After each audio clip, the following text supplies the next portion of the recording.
The following content has been provided by RWTH Aachen University.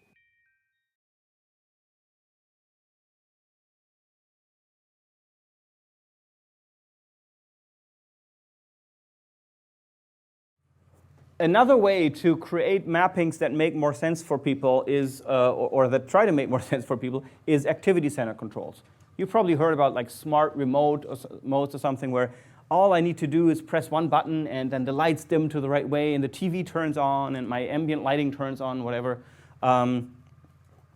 So I can basically set everything with one button for an activity instead of having to operate lots of different devices. That makes perfect sense.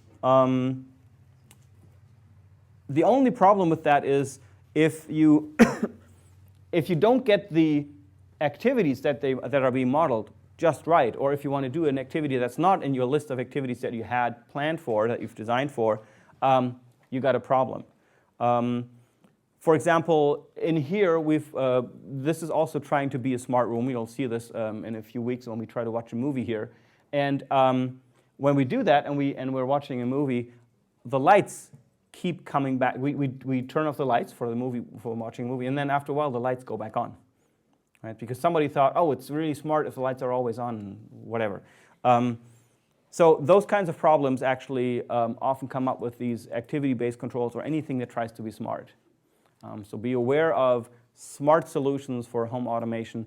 They're often more like dumb solutions because they don't quite get the subtle nuances and the many, many different constraints and real-world situations that we try to model.